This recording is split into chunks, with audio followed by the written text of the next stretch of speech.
ॐ भूर्भुवः स्वः तत्सवितुर्वरेण्यं भर्गो देवस्य धीमहि धियो यो नः प्रचोदयात्। ॐ शांति शांतिः। नमस्ते साई राम मेरे प्यारे दोस्तों, my dear friends.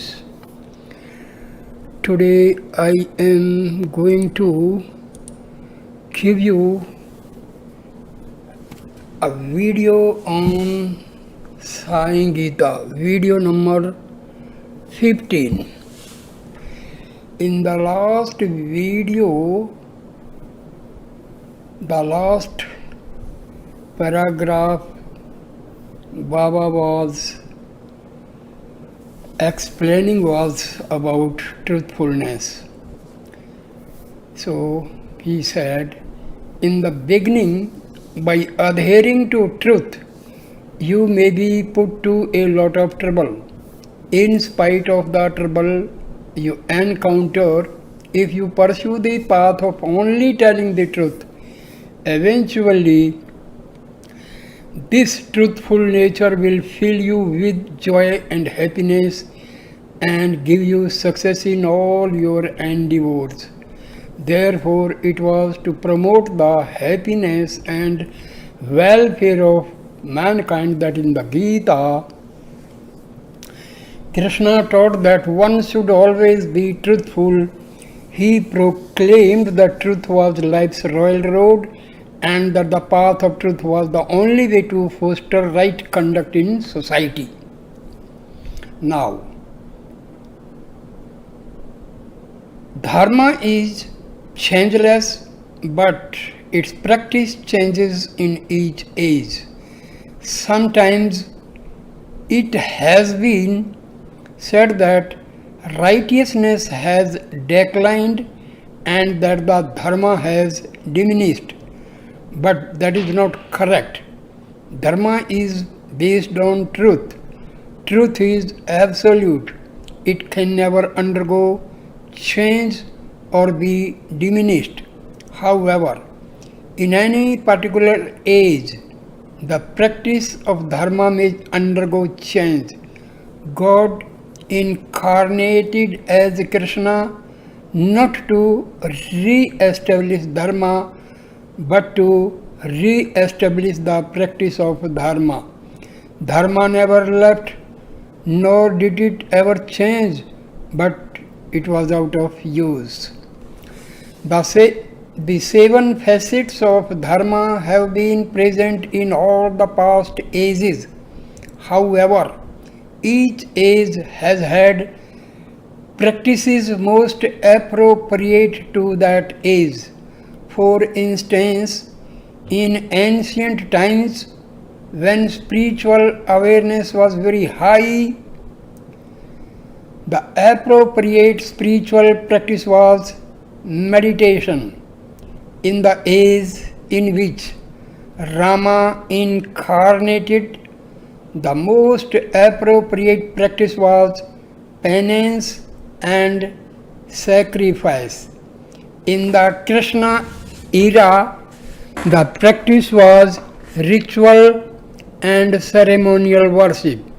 And in the past 5,000 years of this present materialistic age, in which spiritual consciousness is at a low ebb around the world, the chanting of the holy name is the most appropriate practice. But just as in the earlier ages, there were also many believers who practiced the repetition of mantra evoking the name of God. So also in this age, there are people who take to meditation.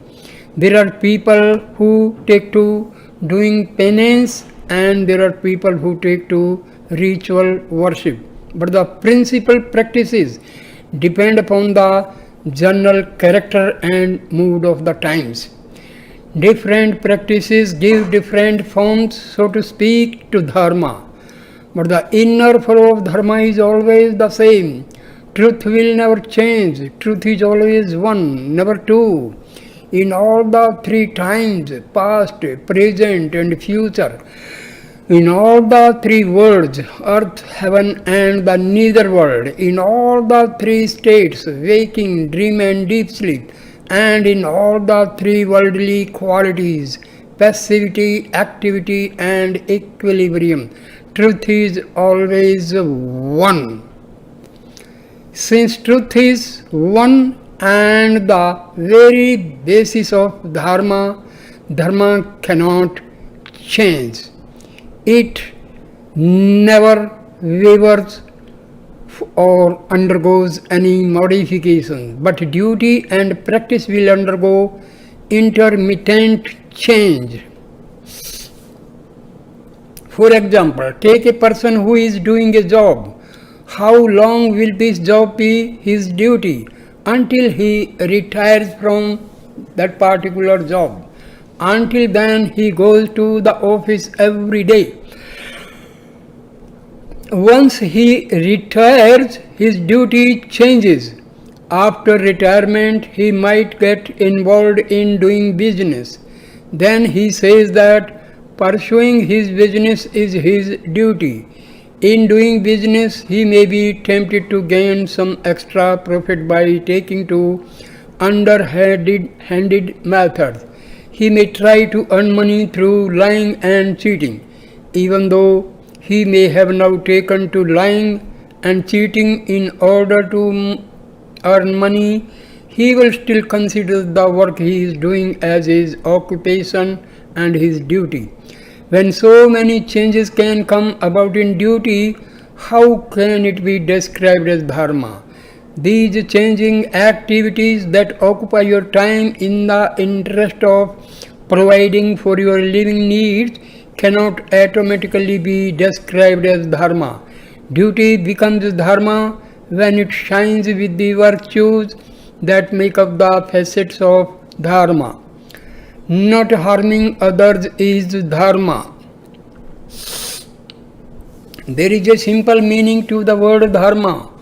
All those actions which do not come in the way of others, which do not impinge on the freedom of others, can be described as dharma. Here is a small example for this.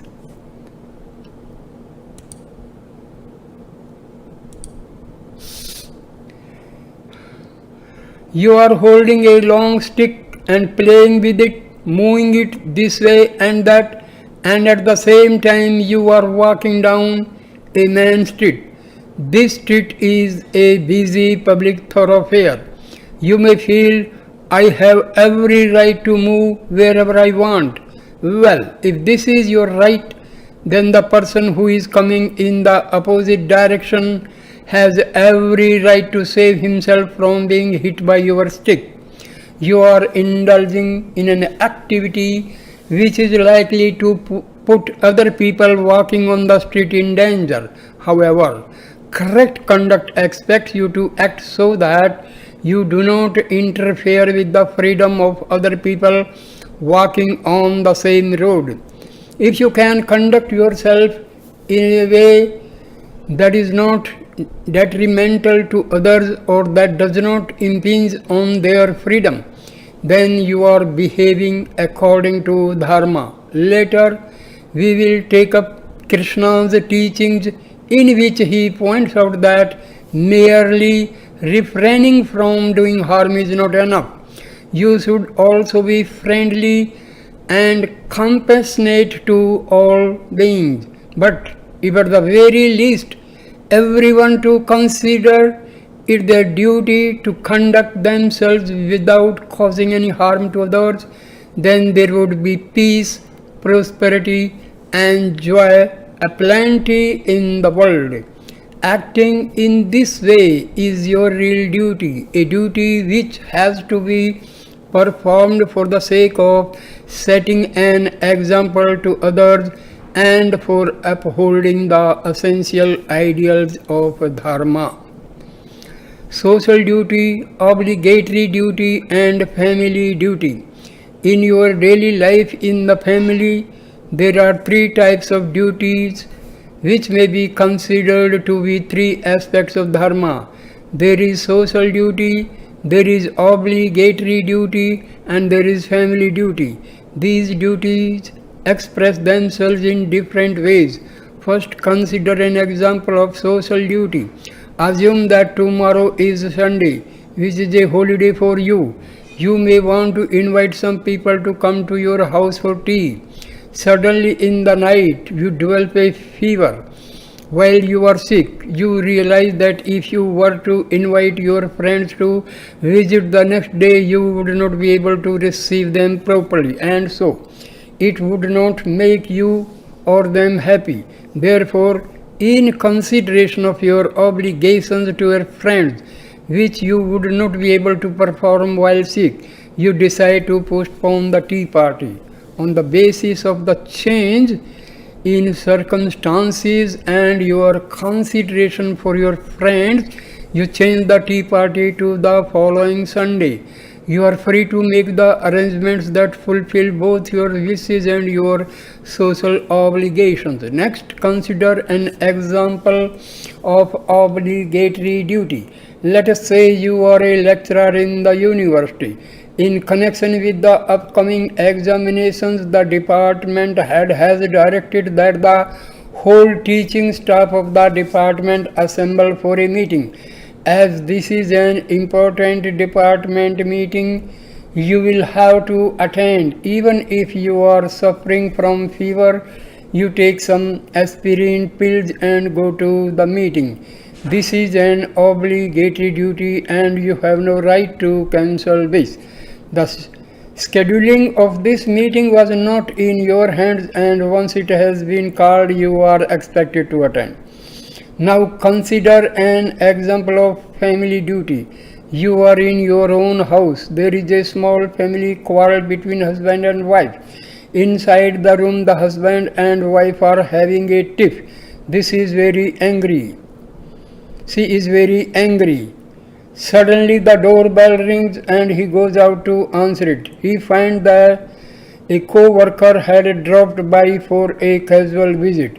As soon as the husband sees the visitor, he greets him with a smile and a fond hello. He asks the visitor to be seated. With the visitor he is quite cordial. When he enters the bedroom and tells his wife of the visitor and finds that she is still very angry with him, he may resume his stern tone. But as soon as he goes into the other room to meet the colleague who has come by, he carries on with his friendly conversation. It is his duty to protect the good name of his family by conducting himself in such a way that an outsider would not know that he had quarreled with his wife. If a person who is angry with his wife inside the bedroom comes out into the living room and irritatedly asks the visitor to leave the house, then the guest will be appalled. It is important to see to it that the secrets and confidence of the family are not thrown out into the street. This is an important duty of a family man. He must be very vigilant to protect the honor of his family. If by his indiscretion the family honor is destroyed, then there will be no happiness for him or his family throughout their lives. Sense control is the key to doing your duty properly. To protect the good name of your family, you must remain alert and aware of others' needs. This requires sense control. If you do not have sense control, as was explained in a previous chapter, you become arrogant. One who is arrogant and devoid of sense control is nothing but a demon. If you want to practice and protect dharma, you have to develop sense control. For everything worthwhile in life, sense control is very important. Krishna said to Arjuna, Arjuna, be a wise man and have complete control over your senses. Do not obey the fickle cravings of your senses. The senses must be under your control. You should not become a slave of your senses. Make them your slave. Be their master. It is only when you have mastered the senses that you will have earned the right to be close to the one who is the originator of all the senses and has complete dominion over them. In the second chapter of the Gita, all the qualities of a wise man have been explained. Of all these qualities, sense control is one of the most important. In this chapter, we have been exploring some different aspects of Dharma which can be seen like the rays of the sun to have 7 colors or facets. As has been pointed out at the beginning, this sunlight of Dharma contains the rays of truth, character, righteous behavior, sense control, penance, renunciation, and non-violence. You must make all of these your own. Try to understand the meaning of these Gita teachings and practice them in your daily life. It is Swami's wish that when you have taken so much interest in studying these teachings, that you should also evince the same degree of interest in practicing their meaning and thereby acquire all the good qualities that are conveyed by them. Kindness and compassion, the mark of a true human being. Love all, do not harbor enmity or hatred towards any being. The divinity in all its fullness resides in the heart of every being. This is the basic teaching of the Gita. Embodiments of love. Whenever you hate someone, it is really God whom you are hating, for God is installed in every being. Whenever you criticize or admonish someone, it is the very Lord whom you worship that you are criticizing or reviling.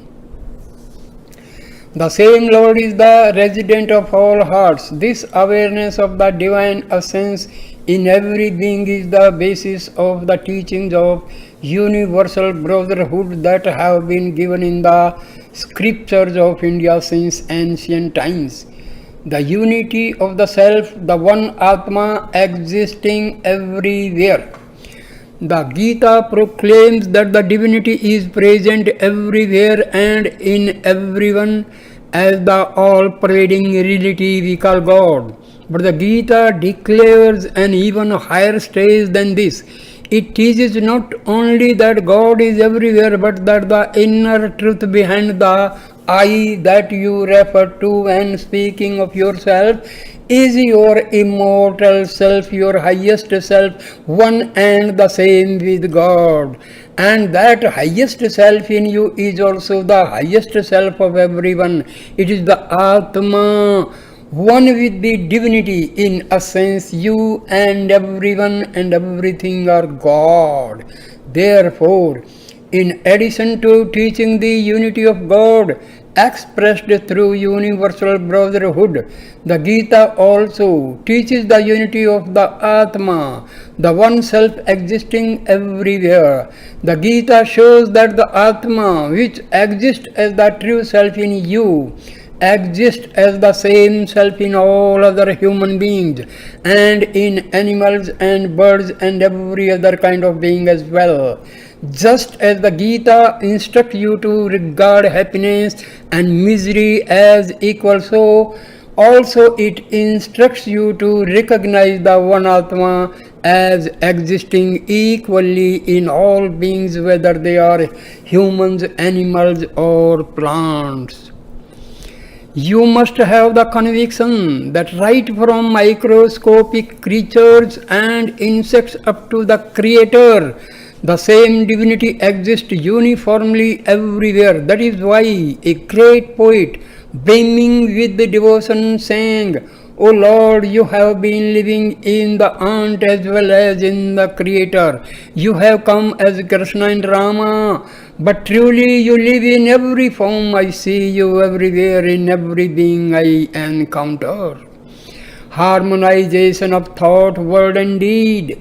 Today, human nature is such that when you see some ants and roaches, you don't mind killing them. At the same time, when you go into a temple and see an image of one of the forms of God, you pay homage to it. You act differently in the two situations. Even when you know and profess that the one God is present everywhere, saying one thing and doing the opposite is a common disease of humanity today.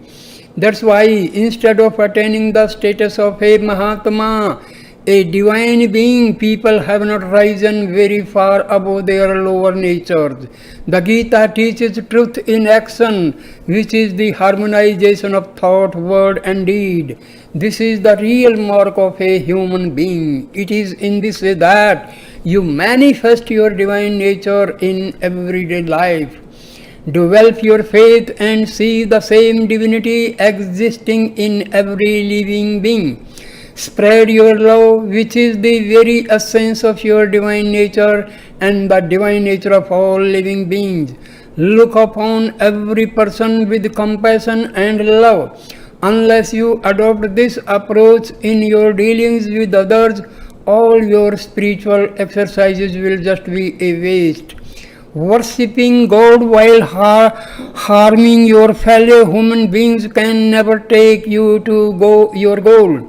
The Gita teaches that man himself is God and that God is man. This unity of God and man has repeatedly been emphasized in the Gita. Only the one who treats all alike is a true human being, Krishna proclaimed. Whatever education you might have acquired, if you do not have human kindness, then all your schooling and accomplishments amount to nothing. Kindness to all living beings is one of the most important virtues of a human being. You have to use your discrimination and discover how to develop this kindness and apply it in your daily life. Kindness to living beings refer to looking after people and other living things which are in distress and going to their rescue. You have to make the necessary efforts to reduce their pain, their sorrow and their troubles. It is no use to repeat love, love, love an endless number of times. You have to act with love and kindness in everything you do. Kindness must be an integral part of your life. You have to believe that kindness is the same as a divinity. You have to believe that the heart which houses kindness is the temple of God. Kindness is that hallmark of a true human being. There are a number of weaknesses that have invaded human beings. As a result, they lose their innate kindness and become cruel. They behave more like wild animals dwelling in the jungle. But clearly this is not the true nature of a human being. It is the very opposite of humanness. The very word human or human is used to denote kindness. Of all the different flowers of devotion, God accepts the flower of human kindness with the greatest love. Offering ordinary flowers and worshipping God with the ordinary thoughts and intentions that accompany them will not evoke the love of God. That will not please Him, nor will He accept such offerings. What offerings will God accept? What does He appreciate? He will accept the flowers of human kindness, the flowers of love, the flowers of compassion blooming in your heart. How should you express this feeling of kindness? It is not enough for you to just do some good.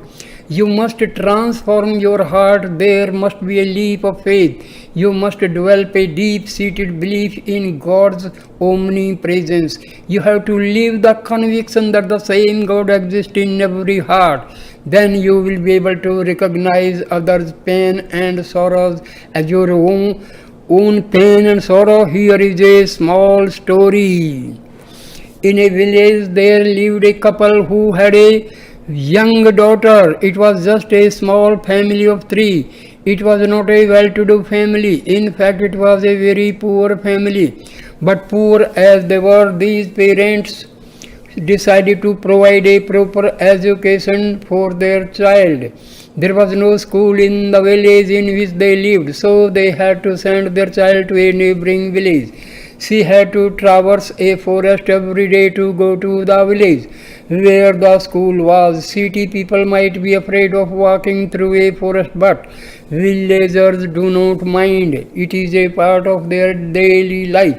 So this little girl spent her time going to the school in the neighboring village, learning her lessons there and then coming back home in the evening. A child suffused with the nectar of human kindness. Although the way in the forest, a small shelter had been erected to provide rest for wayfarers. One day, when passing by, this girl found an aged man in the shelter.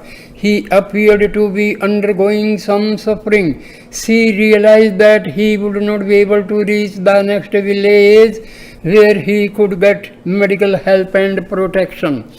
Because of want of food, his body had become weak, and as she passed by, she could see that his condition was not good. Daily she had been carrying some food for herself, and from the next day onward she gave this food to the sick man, who continued to lie in that small shelter in the forest. Every day in the morning on her way to school, she would leave the food, and then in the evening she would collect the empty food container on her way back home. After 10 days of ministering to him in this way, he regained some strength. One day, as she was coming by on her way home, he took the hands of this little girl and asked her, "Dear child, you have been giving me food every day. Please tell me where this food is coming from. Do your parents know that you are bringing me food every day, or are you taking it from somewhere without their knowing it? Is this perhaps the food that has been provided for your daily lunch and you are giving it to me instead? Tell me what you are doing. Please answer my question," she replied. "Honorable sir, I have been brought up to take things only with permission, and I can assure you that my parents know of my bringing food to you. Ours is a very poor family and we have very little money, but still we have been able to manage to provide food for ourselves and those in need. So I have been bringing food from my family especially for you." He asked her, "But if you have so little money, how are you able to buy this food?" She replied, "Beyond here in the forest there is a fruit-bearing tree. On my way I collect fruits from that tree and I sell them before going into the school. With the little money I collect, I buy the food. The next morning I prepare it and bring it to you." The old man was overjoyed at her sacrifice and her intelligence and straightforwardness. He questioned her further. "How did you get such a noble mind?" she said. "Whatever good I am able to do is because of the upbringing and teachings given to me by my parents. As long as I can remember, my parents have been telling me that we must share with others and serve others. Ours is a very poor family, yet we always try to help others. We feel very blessed when we have the chance to do so. It gives us so much satisfaction." In this way, she told the sick man a little bit about her family and then went home. Gradually, the man recovered his health and was able to walk to the village where this girl and her family lived. What was the result of all the kind actions directed toward the sick man by this Sweet little girl. The man told the family how he had been praying to God, "O Lord, give health and prosperity to the parents of this girl. When I was sick and helpless, I could not be of any use to the world. Now I am much better and can be helpful to others. I pray to you out of a heart filled with gratitude to bless this family." In this way, he shared with them his prayer that God bless families such as these who generously help those in need. Then he left. God showers his grace on those who have kindness. Whatever this girl did in this way of kindness, she never expected any reward for her actions. Without expecting any result or any fruits, she had faithfully been serving the sick man every day. Now God showered his benevolent grace on her. One evening the Lord came to that house with a chest full of gold and asked, "Is this the home of the child who has given so much food and water to one in distress?"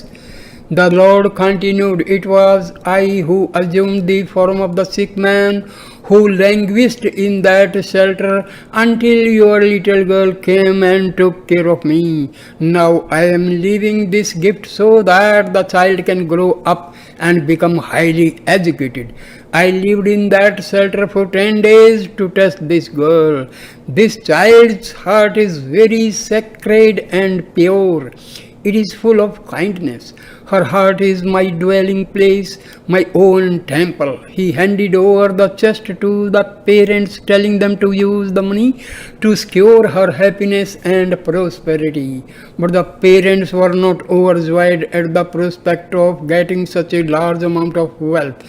They fell at the feet of this divine person who had blessed them with his visit. They said to him, "Revered sir, we do not have any need for so much wealth. Wealth beyond one's own capacity is harmful. It can take away one's peace of mind. It can increase one's ego and make one forget God. We do not want so much wealth." But having blessed them, the divine visitor disappeared, leaving the entire treasure there. This person who came was not merely a great man. The family members recognized him as the Lord himself. Without keeping the money just for their own family, they used it for the welfare of the whole community in which they lived. They asked everyone to conduct themselves in the belief that present in every being is the full manifestation of God. They showed by their own lives how God could be obtained by expressing love and compassion and kindness to all beings who were in need. You should not narrow your belief in God by thinking that He exists only in a certain place. You have to experience God everywhere. How will you be able to develop this feeling? God exists both inside and outside. If God exists only inside, inner purity would be sufficient.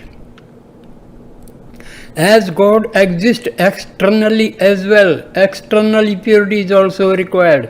Therefore, since God is both inside and out, you need to have both inner and outer purity. Only then will you be able to become fully aware of the omnipresence of God. Inner and outer purity. What is the meaning of external purity? Of course, external purity means keeping the body pure and wearing clean clothes, but it means much more than that. The place where you live must be kept clean. The books which you read also must be clean and wholesome. Be it your body or your mind, you should not allow dirt and bad qualities to accumulate. The statement that you should take a daily bath means that every impurity in body and mind has to be cleansed. Where dirt accumulates, germs will gather and bring on disease. Therefore, do not allow impurities of any kind to remain on you. Every day in the morning you should brush your teeth and also clean your tongue. Let there be no impurity in the main entrance. Whenever there is some dirty water outside, mosquitoes, worms, and undesirable bacteria will soon fester. In the same way, wherever there is some dirt in your body, all the germs and insects are likely to accumulate. Not merely that, in the surroundings of your house, you have to keep everything clean. There is a saying, look at the house and you will know its resident. In other words, the cleanliness of the house is a reflection of the cleanliness of the indweller of that house. This principle of cleanliness is meant for your own good, whether it be the house or its surroundings. If everything is kept clean, you will be happy. You have to keep yourself and everything around you clean and orderly in order to enjoy good health. When you have good health, you will remain happy. You may have only 2 sets of clothes, but when you wear one, you should make sure that the other is clean. Then afterwards you can wear the second set, cleaning the first. Actually, there is no need even for having 2 sets of clothes. Just the one may be worn every day as long as you keep it clean. Whatever you have must be kept clean. Do not allow yourself to become dirty. But just cleaning the exterior and wearing clean clothes while keeping the heart impure is not of much use. You have to make every effort to achieve inner purity as well. For this purpose, you need to keep all your thoughts and feelings sacred. Let your thoughts be directed toward the service of others. Do not allow jealousy or hatred to enter into you. Always try to develop feelings which are full of joy. There is no need to bother yourself unnecessarily about others' affairs. Just always think good of others. In this context, the ancient teachings declare, let the whole world be happy. To promote universal joy and well-being is the basis of the spiritual teachings and the object of all spiritual practice. Therefore, the sacred name of God should be continuously contemplated upon so that it purifies your heart. Only when you take proper care to maintain inner and outer purity will you be able to prevent the entry of impure thoughts and harmful qualities and such as jealousy and hatred. Conquer your inner enemies. Prahlada, the great devotee of the Lord, declared that only when you conquer the inner enemies can you be considered truly great. He told his father, the demon king, you are only a king now, but if you can overcome the inner enemies that have invaded you, then you can become a great emperor. These inner enemies, including such evils as hatred, greed, pride, and jealousy, make up the delusion that besets human beings. You should never allow these inner enemies to enter your heart. If you keep them out, you will be free of all difficulties and problems. To achieve that, you must treat joy and sorrow, profit and loss, heat and cold as all the same. When you develop such equanimity, these inner enemies will not touch you. But it will be difficult to treat joy and sorrow, misery and happiness as equal unless you are firmly established in the belief that God is dwelling in every heart. When you recognize that, then all the pairs of opposites will have been conquered and they can no longer disturb your equanimity. Then you will be immersed in divine grace, and no matter how unfavorable may have been your fate, the hand of destiny can no longer touch you. When you have the firm belief that the same divinity exists in every heart, then every obstacle is overcome. When you have full faith in the indwelling divinity, then anything and everything becomes yours. That faith is the key. It is the very root of spiritual life. Catch hold of that. That is your goal. If you need to fell a tree, it is not necessary to first cut away all the branches and leaves. Cut the trunk and the whole tree comes down. Once you gain hold of the divinity, everything come under your control. To do the welfare of others suffuses your every action of your life. And also you must develop both inner and outer purity, keeping both body and mind sparkling clean. Only then you will be able to recognize the divinity that is ever present everywhere. You need to realize that when in your devotion you pray to God and offer Him your obeisance, it is the same God who is dwelling in every heart. So you must be very careful not to criticize others. You must develop the strong conviction that any criticism you direct towards another being will go straight to God residing in that heart. The two banks of the river of life. Life may be compared to a river. If you allow this river of life to proceed unchecked and unbounded, you are likely to destroy many villages. You have to take whatever measures are needed to see to it that this river remains within its bounds and reaches the ocean. It is only the ocean which can bear this river and absorb it. How to make this river of life reach the ocean? In the Gita it has been said, you must have two banks constructed. When the river has two banks, it can safely go on and reach the ocean. What are these two banks for the river of life? They have been described as two powerful mantras. On one side you have a mantra which says, he who has doubts will perish. On the other side you have a mantra which says, he who has faith will attain wisdom.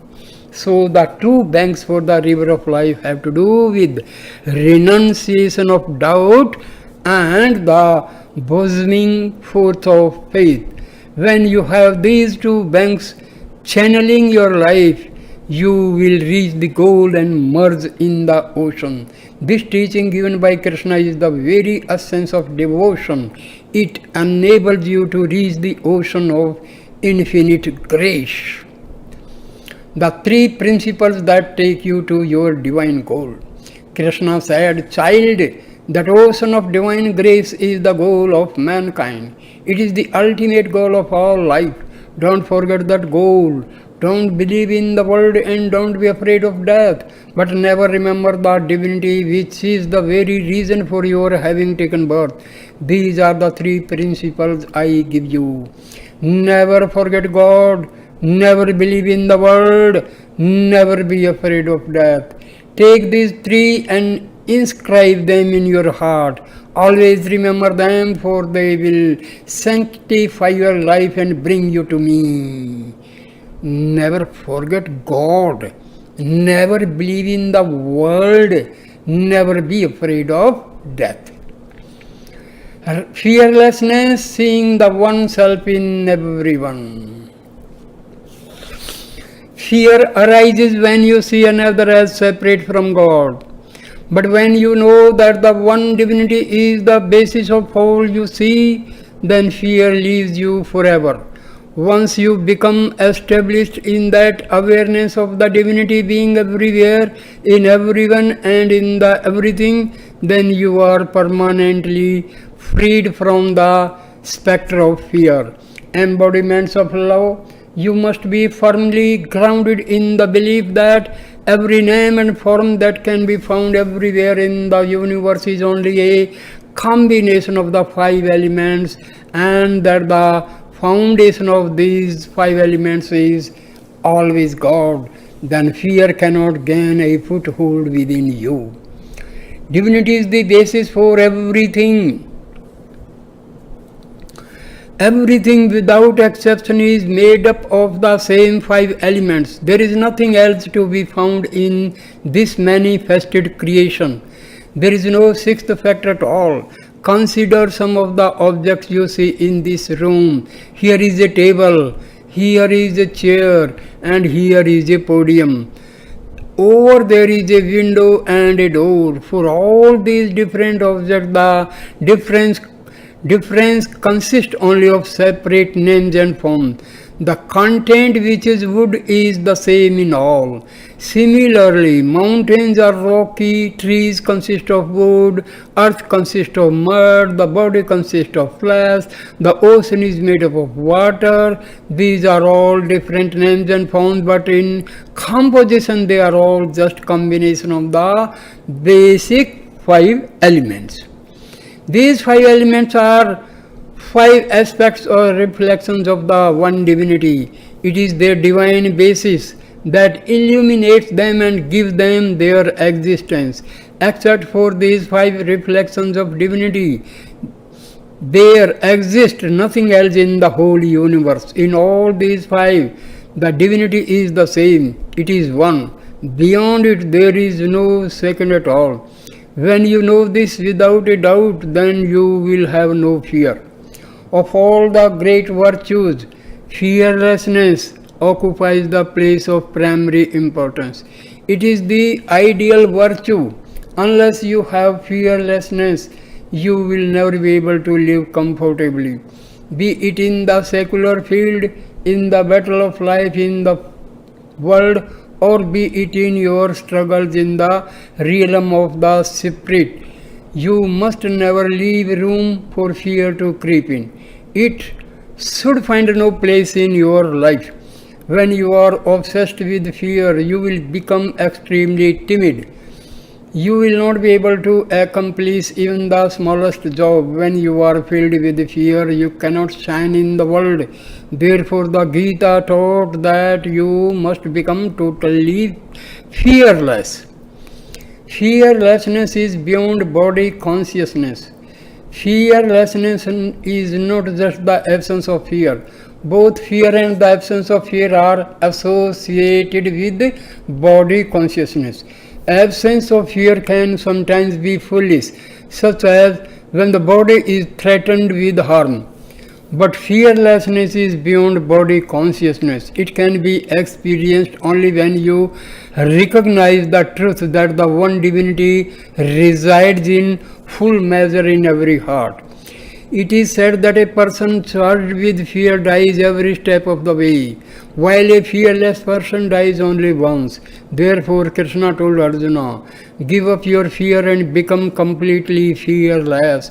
Only a fearless person can achieve victory in great undertakings. A person who is truly fearless will have detachment from all the objects of the world and be saturated with the love of God. On the other hand, one who is egoistic about his body and his worldly accomplishments will be charged with fear. Attachments to the worldly objects and egoism will never be entertained by a person who is free from fear. In the epics, you will find the story of a demon king who was charged with fear, whereas his sons were completely fearless. The king had placed his trust in the world. The son Prahlada had placed his trust in God. The boy's teachers went to the demon king and said, Sire, your son is not afraid at all. However much trouble we give him, he never complains or cries about anything. Rather than shedding even a single tear out of personal hurt, he constantly praises the Lord and sings endlessly of the Lord's glory and magnificence. Why was the boy free of fear? It was because he had the firm faith that there was nothing else in the world except God. This conviction endowed him with unshakable fearlessness. In another ancient classic, we find a guru commending his disciple on his fearlessness.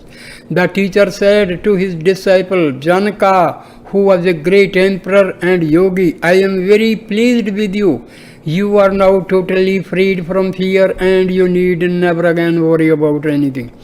You have kept your heart entirely absorbed in the Lord. You are existing only as an instrument of God in the world, serving Him in everything you do. You have no attachments at all to the objects of the world. You believe that everything in the world has the form of God and is imbued with divinity. Wherever you look, you see only unity in the diversity that others see. This awareness has made you totally fearless. Fear of death, the most powerful of all fears. Of all the fears that haunt humanity, the fear of death is the strongest. No matter how courageous and valorous you may be, no matter how highly educated, no matter how much you may be blessed with unlimited wealth, no matter what great talents and skills you may possess, the fear of death will be lurking in the background, annulling all your accomplishments and destroying your self-confidence. Most people become subject to despair when they see people dying. The moment they hear of someone's death, they consider it very inauspicious and try to close their ears to it. Even when they are over 100, they get frightened when they think of death. They always want to live just a little bit longer, but however much more anyone may aspire to live, death is certain. The fear of death will not save you from death. Distracting the mind by dwelling on the transient joys of life will not save you. Your relations and friends cannot save you. Your great accomplishments cannot save you. All the objects in the world and all the people in it are equally washed away by the flow of death. What profit is there for you to take shelter in those who are also being washed away? The person who is seeking protection and shelter and the one from whom shelter is being sought are both being washed away. Only when you catch hold of the divinity, which is the immovable bank of this river of death, can you nurture any hope of being saved. When you truly know that all there is the divinity, then there is nothing to fear. When you are saved, you will have conquered the fear of death. Fearlessness may be compared to a great mountain, while fear is something like the small waft of air created by your breath. Can this little current created by your breath ever shake such a mighty mountain? Of course not. The little wind of fear can never shake the great mountain of fearlessness. When this steadfast and unwavering mountain of fearlessness becomes implanted in a mind that is clean and pure and free of delusions, and when it resides in a heart that is immersed in bliss, then you are veritably expressing your divine nature. Then the truth will be established in your heart of hearts that there is only the one divine reality existing everywhere. Once you know this well-pervading divinity to be your essence, you laugh at death, for then death no longer has any power over you. Why should anything ever frighten you? What can possibly make you afraid? Death is really just a kind of joke in this play of life. If the role calls for you to fall and die on the stage, will you, the actor, be affected? What is so earth-shaking about the death of a body that is bound to die? The body, which is made up of the 5 elements, has to be destroyed someday. For the sake of such an impermanent thing, why should you worry? Arjuna, you are not the one who is going to kill, nor will those you fight be killed. The only thing that can be killed is the body. You are the immortal self. You are not the body. This is the truth that Krishna taught Arjuna and thereby made him fearless. Fearlessness is a quality that is as vital and as important as your life breath itself. It is the foremost of the virtues taught in the Gita. Fearlessness is the very nature of human being. In truth, human beings are divine and fearlessness is their very nature. It is the deeper meaning of the word human. Human refers to your divine essence. Here is a story to illustrate how human beings are not living up to their divine nature, but in their actions have become worse than animals. Once there was a fearsome forest, and living in this forest there were a large number of animals. In most forests where there are lions, there will be no elephants, and if there are elephants roaming about, then there will not be any lion. But in this forest, there were all types of animals: lions, elephants, jackals, dogs, donkeys. The whole animal kingdom was present there. One day a clever fox thought to himself, human beings boast that there is something special and unique about human nature. They say that it is extremely rare and difficult to attain life as a human being.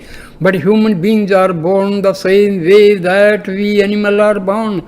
All these beings are born from the womb of a mother. The question is, why are we all lumped together and called animals, while human beings are singled out and called humans? In what way are we inferior to them? The fox weighed all the various arguments and counter arguments to this question that was perplexing him, and he resolved to prove that there was no distinction between humans and animals. From that day onwards, he started airing this problem to all the denizens of the forest. He sought out their animals and said, "Why should we accept the present state of affairs? People are considering animals' life as inferior to human life. We should take steps to reverse this erroneous belief." In this way, he began to encourage all the animals living there to think about this issue and get excited about it. He showed how these false beliefs had been taught and accepted by all the animals, even by the mighty elephant who was stronger than anyone, and the dauntless lion who was their king. The grand meeting of all the animals. The fox resolved to have a very big meeting of all the animals to discuss these points and frame some resolutions on which they could universally agree. The name proposed for this meeting was the Great Gathering of the Four-Footed Ones. It was decided that on a particular day at a particular time, all of them would come together in a big open area and assemble for this special meeting. Initially, 3 agenda items were agreed upon. The first was that human beings, just like animals, are born from the womb of a mother. Therefore, there should be only one name, both for humans and animals. Either humans should be called animals or animals should be called humans. But there should not be two different names and two different titles. That was the first resolution they wanted to pass at the meeting. The second agenda item was that animals had been called unwise, while humans claimed to be endowed with the wisdom. But animals should not accept this. In what way do humans have superior wisdom to the animals? The fox was particularly insistent on this point. He asked, "What is this wisdom that man has that we do not have?" We have to firmly resolve that there is the same wisdom in both humans and animals. The third agenda item that the fox proposed was, humans are considered to be talking animals, whereas we are dumb. That is considered to be a very great disadvantage to us, which they claim makes a big difference. But even if we are dumb, what is it that we are lacking? By having learned the ability to talk and by possessing that skill, what is the extraordinary happiness that the humans have attained? Let us propose that talking and dumbness be considered more or less the same. Then there is also a fourth point we should consider, the fox added. Humans being think of us as being restless and excitable, whereas they consider themselves to be calm and peaceful in nature, but none of us should agree to this. The peaceful nature that we have, even man does not possess. We deserve the reputation and recognition that we are far superior in serenity to human beings. They all agreed that these 4 points should be discussed in the meeting, but then they wondered whom they should ask to preside over their meeting. The fox pointed out that there were a number of great sages who had been doing penance in the forest. We should select a very highly accomplished sage to preside over our meeting, he suggested. They all agreed and resolved to send the fox to find a wise man whom they could trust to be true and just, and requested him to chair their meeting. After a long search, the fox came to a cave in which he saw a sage engaged in penance. His instinct told him that he had found the right holy man to their gathering. He reverentially approached the sage and prayed to him, Swami, in the kingdom of animals we have decided to have a very important meeting and we request you to preside over it. The sage, who recognized everything as the living divinity, said, all right, I'll be happy to come and preside over your meeting. So in a vast open field they arranged to have their meeting. In the forest, every animal from the smallest to the biggest came with all their children, and many brought their grandchildren also to attend this important meeting. They were all in very high spirits and extremely happy to take part in such a grand meeting, and they all showed a great deal of respect for their president.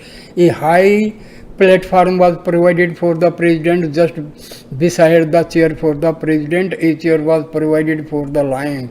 The sage presided over the function was also in very good spirits and was not in the least bit afraid of the lion who was sitting next to him. This sage recognized the existence of God in every living being. Therefore, he was full of fearlessness. Once all of the animals were seated, there was a need for properly welcoming the august assembly. The secretary for this great meeting was the fox. The fox began his welcoming address. Revered President, Your Excellency the King, honored minister, dear brothers and sisters, this day is a day which will be written in golden letters in the annals of this great forest and all its denizens. This is an unforgettable day which will never be forgotten in the whole animal kingdom. For today we will achieve a grand success in this most important meetings for which we have all assembled. In coming together here, all you have all made some notable sacrifices. You have given up a great number of activities and have made time available in your busy lives to participate in this meeting. So in the very first place, let me express my deepest gratitude to all of you. Then the secretary went on and explained the items on the agenda. As soon as the agenda had been presented, the lion got up and addressed the vast gathering. In what way are human beings better than animals? The lion told them, you have all heard what my brother has said to you. I want you to know that the great qualities you have, like value or courage, humans do not really have. I myself am a direct proof of this.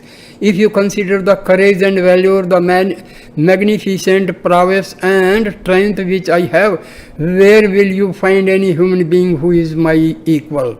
Though I am king of the animals, I never take any wrong or unjustifiable actions. Without reason, I do not kill animals. Only when I am hungry will I take a little food. I do not kill any animal for sport. I never waste any food. Consider our craze, our code of ethics, our high level of morality.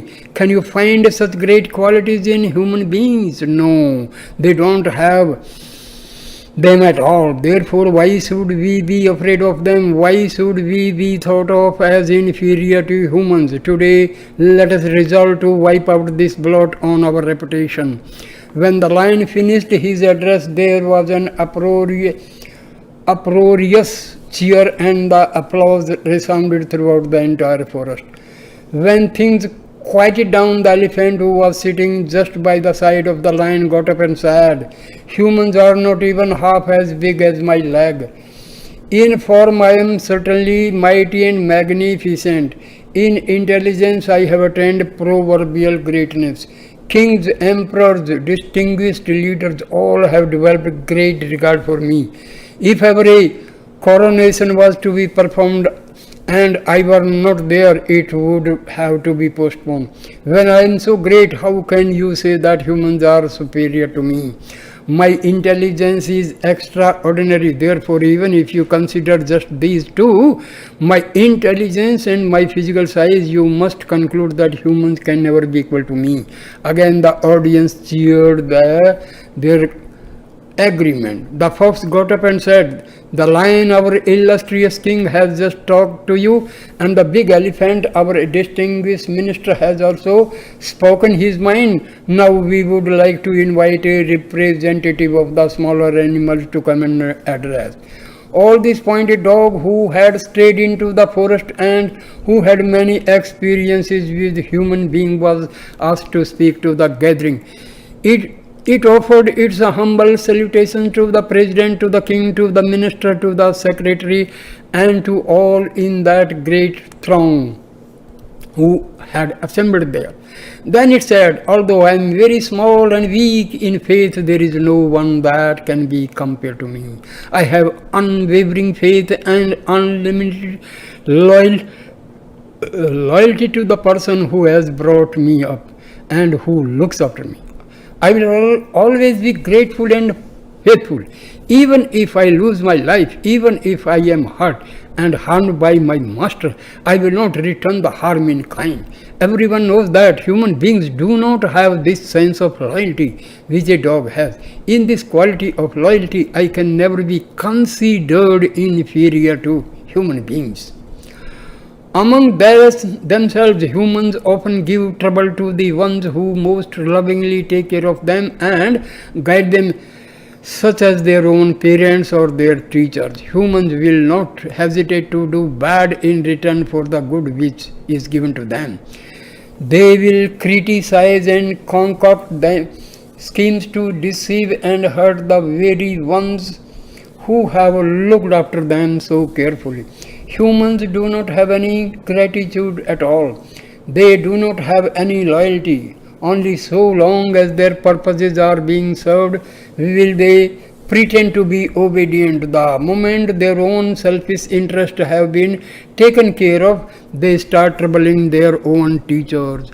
When humans are like this, how can we be considered inferior to mankind? There was complete agreement in the audience. A nodding of heads and sounds of "hear, hear" affirmed every point the gentle dog had made. In this way, one by one, others got up and had their say. Appropriate to their status and experience, they gave speeches extolling the many fine qualities practiced by the animals but which were being ignored by human beings. Finally, there was the speech of the president. So I will stop the video here. It becomes long. I will continue with the story. So thank you, my dear friends, for watching and seeing this video with patience. Please like, comment and share and subscribe my channel. Thanks a lot. Namaskar. Sai Ram, Sai Ram, Sai Ram.